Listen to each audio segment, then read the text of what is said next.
seen Paris, you've seen Bali, but you've probably never seen this city.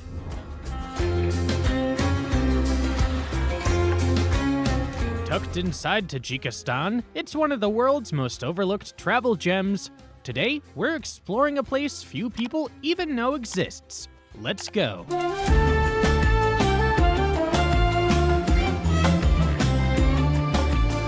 Day 1. Grand Palaces and Green Parks. Morning. Navruz Palace. We're starting our tour in the capital with its most impressive building. You need to visit the Koki Navruz first. This place has a great story. It started as a blueprint for a tea house, but the construction became so elaborate that it evolved into a palace instead. The interior feels like a jewelry box. You walk through rooms covered in hand-carved cedar, millions of mosaic tiles, and crystals.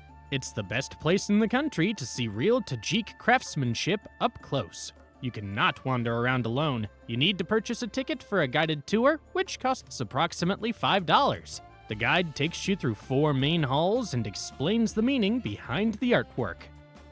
Insider tip. Don't just look at the art and leave. The palace actually sits in a larger complex with a cinema and a tea garden. Head to the terrace by the lake for a quiet cup of tea with a perfect view of the architecture. National Museum of Tajikistan. From the glittering halls of the palace, we're heading straight into the country's ancient past. Your next stop is the National Museum, sitting right next to the Flagpole Park. The building itself is a landmark. It features a massive curved roof designed to look exactly like a flag waving in the wind. Inside, the collection organizes the country's entire timeline, featuring exhibits on geology, medieval armor, and ancient frescoes. The absolute highlight is the massive 13-meter reconstruction of the Sleeping Buddha. It gives you a real sense of the region's deep Buddhist history before you even step outside the capital. Entry tickets cost 50 somni, which is just under $5. The best way to tackle this huge space is to take the elevator to the top floor and circle your way down to the lobby. This'll save you energy and ensure you see the ancient history exhibits first. Insider tip. The English signs here can be a little sparse, so come prepared. Download the Google Translate app before you go and use the camera feature to instantly translate the descriptions. It unlocks the fascinating stories behind the exhibits that you would otherwise miss. Late morning. Lunch at 28 Monkeys Gastropub. Let's grab some lunch. We're heading to 28 Monkeys, a lively gastropub just a short walk on Rudaki Avenue.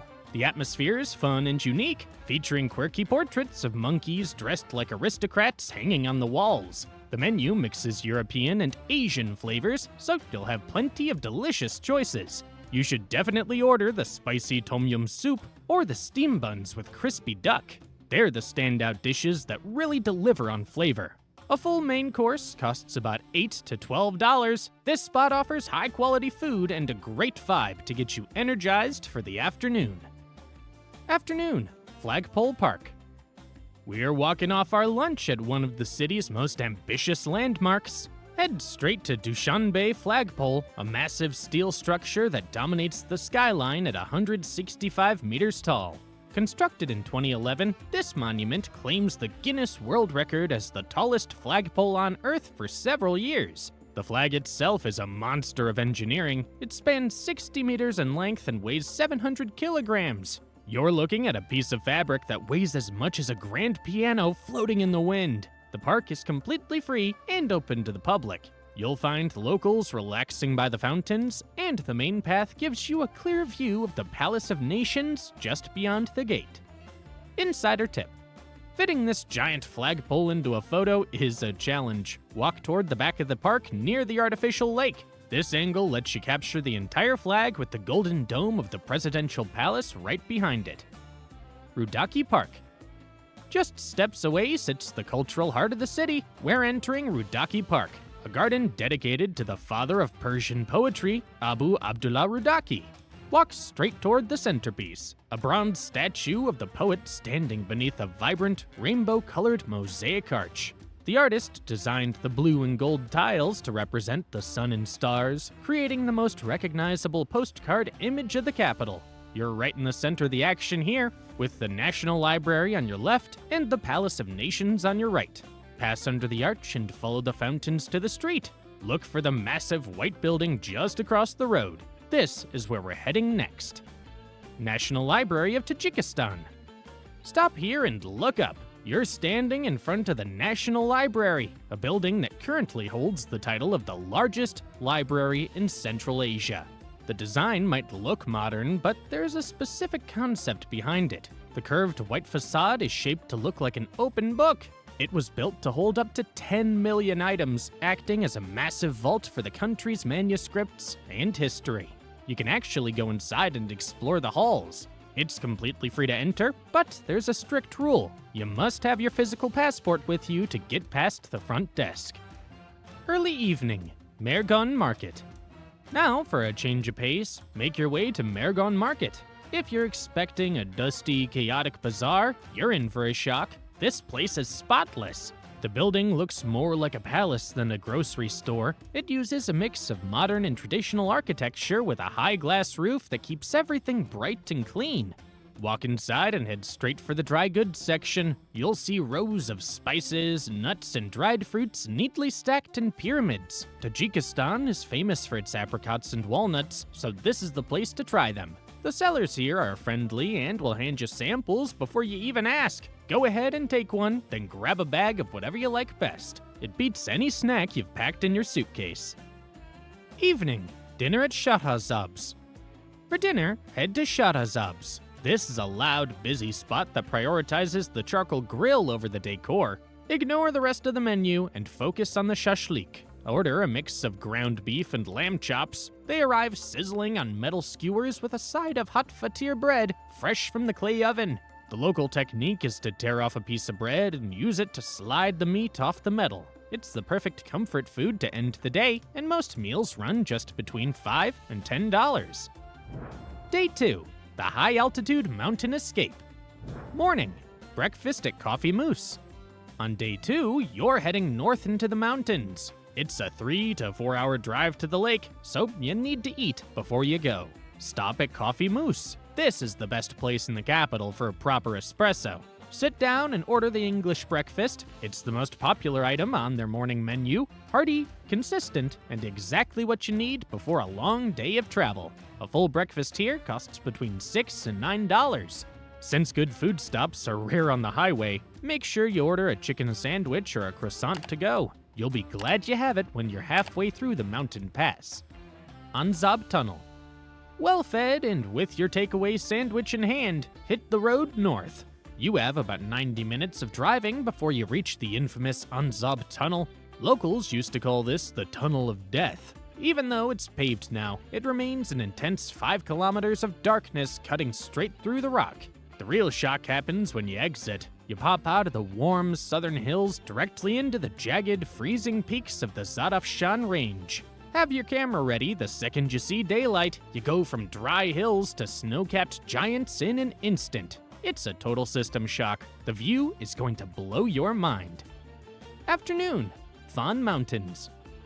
Straight out of the Anzab Tunnel, you enter the Fann Mountains. This is the rugged heart of the western Pamir Alay system, and the landscape here creates a total contrast to the city you just left. You're driving beneath massive summits like Chimtarga Peak, which rises over 18,000 feet above sea level. The dry hills are gone, replaced by green valleys and river gorges. Take a moment to appreciate the sheer size of these peaks. This wild, high-altitude terrain is the backdrop for everything you're about to explore. Iskanderkul Lake. Time to ditch the pavement. Turn onto the gravel road and drive up to Iskanderkul. This is the main event of the Fann Mountains, sitting at over 2,000 meters. The name comes from Alexander the Great, who supposedly camped here. You'll see the water immediately. It's a sharp, milky turquoise from the glacial minerals. Head straight to the pier and jump on a boat. It costs about $3 to $5. Drifting out to the center lets you see the mountains reflecting perfectly on the surface, and it's the only way to get the full 360-degree view of the valley. Iskanderkul Waterfall. Leave the lake behind and take the trail to the waterfall, known locally as the Fann Niagara. It's about a 30-minute hike following the river gorge to a metal observation deck jutting straight out over the cliff. Go ahead and step out onto the hanging grate. You're looking 40 meters straight down into the drop, and the water smashes into the rocks with massive force. You'll definitely get a free shower from the mist, but the view straight down into the crashing water is absolutely worth the soak. Evening, dinner in Zumrad. You'll be hungry after hiking back from the waterfall, and out here in the wild, Zumrad is pretty much the only game in town. It sits right on the water at the old tourist base, and it's your go-to spot for dinner tonight. Don't expect a gourmet miracle here. The chicken and fries can be a bit of a gamble, often landing on the greasy side, so I highly recommend sticking to their soup. It's reliably tasty, hot, and exactly the comfort food you need when the mountain air cools down. Expect to pay around $5 to $10 for a full meal, which feels a little high for the quality, but is standard for the location. The staff are super friendly and speak English, which makes ordering a breeze. Just order a cold beer, grab a seat on the terrace, and soak it in. The food is simple, but watching the twilight settle over the lake is absolutely the best way to close the day. Day 3. Ancient Ruins and the Zeravshan Valley. Morning. Panjakent. For the third day of your trip, I'm taking you west. It's a scenic 3 to 4 hour drive wanding through the Zeravshan Valley to reach the city of Panjakent. Panjakent, also called the Pompeii of Central Asia, stands as the cultural heart of the valley. It was once a wealthy trading hub on the Silk Road, and today it offers a fascinating mix of ancient history and lively modern bazaars. You've officially entered the land of the Sogdians. Late morning, ancient Panjakent ruins. Let's go find the ghosts of the Silk Road. Just on the hill overlooking the modern town, you'll find the ruins of the old Sogdian city. This place thrived from the 5th to 8th century before the Arab invasion forced everyone to leave, which is why people compare it to Pompeii. You won't find perfectly preserved buildings here. Instead, you walk through the clay foundations of ancient multi-story houses, temples, and bazaars. It takes a little imagination to build the walls back up in your mind, but wandering through these silent, earthen mazes gives you a real sense of history. You can explore the entire site for an entry fee of about $2. While you're up there, take a moment to look down. The location offers a fantastic view over the modern city. Afternoon, Rudaki Museum.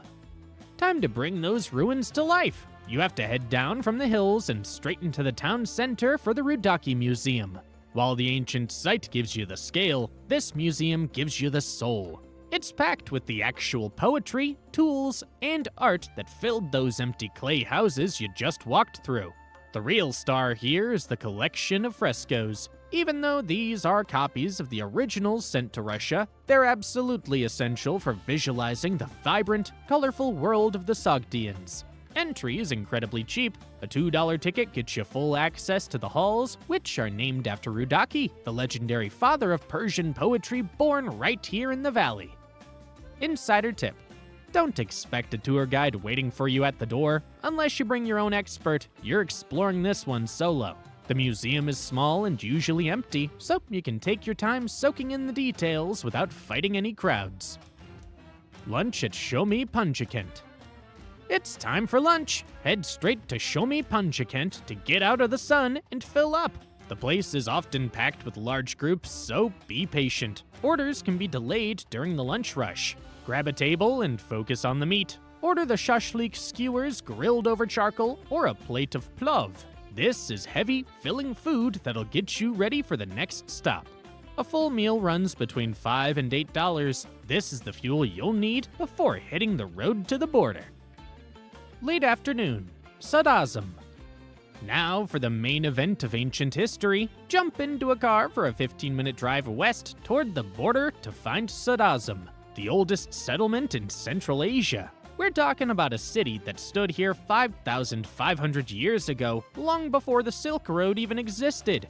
The site looks modern from the parking lot because of the large metal shelters, but walk underneath them to see the real deal. You're standing over the clay foundations of a Bronze Age metropolis that once traded with the Indian Ocean.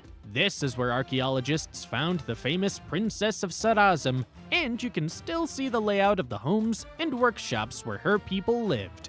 Entry is about $2. It's a raw, open archaeological site that lets you walk directly through the origins of civilization in this valley. Insider tip: The site sits in an open field with 0 shops or shade. Bring water with you from Panjakent, or you'll be exploring the Bronze Age completely parched. Late afternoon, Zeravshan River viewpoints. On the drive back toward Panjakent, keep your eyes on the water flowing through the road. You're riding alongside the Zeravshan, the massive glacial force that keeps this entire valley alive. The locals call it the Gold Spreader, and when you see it up close, you'll understand why. The colors are striking. You have aggressive, icy blue waters cutting through burning red cliffs. It's a wild, rugged contrast to the green villages you saw earlier. Pull into one of the wide shoulders near the main bridge and take a minute to watch the water rush by. There's no infrastructure here, just you, the dust, and the roar of the river. Insider tip: timing is everything. You can catch this spot as the sun starts to drop. The light hits those dusty mountains and turns them into a deep gold. It's the best landscape photo you'll get all day. Evening, dinner at Coffee Bora Bora. Drive back from the river and head straight to Coffee Bora Bora on Rudaki Avenue. From the street, it looks unassuming, but step inside and you'll find a polished, upmarket interior. This is your spot for proper Western cuisine. You can order steaks, burgers, and pasta, alongside pizza and khachapuri, a traditional Georgian cheese bread.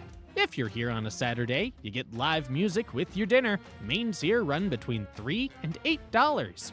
After a long day of exploring, what better way to end your night than with a familiar meal you already know and love? Useful info for spending 3 days in Tajikistan. Best time to visit. The best window to explore Tajikistan is from June through September. The weather is ideal for mountain travel, ranging from 70 to 85 degrees Fahrenheit or 21 to 29 degrees Celsius. This temperature range is perfect for crossing high-altitude passes and avoiding that brutal valley heat. July and August are intensely hot in the lowlands but offer the clearest trekking conditions. Winter's severe, with temperatures ranging from 20 to 35 degrees Fahrenheit or -6 to 2 degrees Celsius, meaning many mountain roads close and most remote regions become inaccessible. City airport tips. Your arrival point will be the Dushanbe International Airport, located approximately 3 miles or 5 kilometers from the city center. For the fastest entry, grab a local taxi using the Yaktu or Seyo apps. This trip takes only 10 to 15 minutes and costs about $3 to $5. If you want a bargain, you can catch a local marshrutka like the number 8 minibus or the number 4 bus, which are your economical options at roughly 25 cents.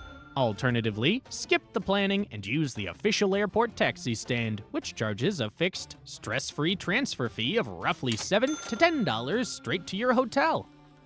Where to stay? When picking your base in Tajikistan, look for spots that keep you close to the action while offering a taste of local life. In the capital, staying near Rudaki Avenue is the best move. It puts you within walking distance of the best museums and international dining, with mid-range hotels like the Vatan or Hotel Aini typically costing between $50 and $80 a night. In the mountains, stay directly in the Xing Valley to be right on the edge of the 7 lakes. A family-run homestay in the village of Nofin, such as Jumaboy Guest House, usually costs about $25 to $30. This is a great deal because it almost always includes both your breakfast and a massive home-cooked dinner. Finally, in Panjakent, find a place near the city center so you can easily walk to the central bazaar and ancient ruins. Reliable spots like Hotel Sugd or Umerian offer comfortable private rooms for around $30 to $45. How to get around Tajikistan? Tajikistan's transport network is unique, relying almost entirely on an extensive system of shared taxis and local marshrutkas. For getting around the capital, forget the subway, use the Yaktu, Seyo, or Yandex Go apps to call reliable private taxis. A typical ride across Dushanbe takes about 15 minutes and costs just $2 or $3. For traveling outside the city, the shared taxi's king. You head to a specific terminal, find a car going your way, and pay for a single seat. A long-distance trip, like the 5-hour drive from Dushanbe to Panjakent, typically costs around $12 to $15 per person. If you want total freedom, car rental is rare and expensive, so most people rent a 4x4 with a local driver. This usually costs between $80 to $120 per day, which covers your fuel and an expert who can handle the rugged mountain terrain. Where to eat in Dushanbe? Dushanbe offers a great mix of traditional tea houses and modern international spots. For a classic historic Tajik experience, visit Toki in the north of the city. This legendary spot is famous for its authentic atmosphere and serves the best oshpalov and shashlik in town. A full meal here costs between $8 and $15. For a buzzing, casual alternative, head to Mev in the city center. This popular cafe is always packed and offers a high-energy vibe with great outdoor seating. They specialize in Turkish kebabs, pide, and lentil soup, with meals running between $5 and $10. Finally, for the best plant-based options, find Al-Sham near the Botanical Garden. This Middle Eastern gem is a lifesaver for vegetarians, offering a huge spread of hummus, falafel, and baba ganoush. A fresh dinner here usually costs around $10 to $18. And that is how you tackle the rugged heart of Central Asia. You've pushed through the high-altitude passes, walked the ancient streets of Panjakent, and experienced the true hospitality of the Silk Road. If you're hooked on this kind of raw, off-the-grid travel, hit that like button and subscribe for more deep dives. Ready to keep that momentum going? Our guide to Tehran is up next.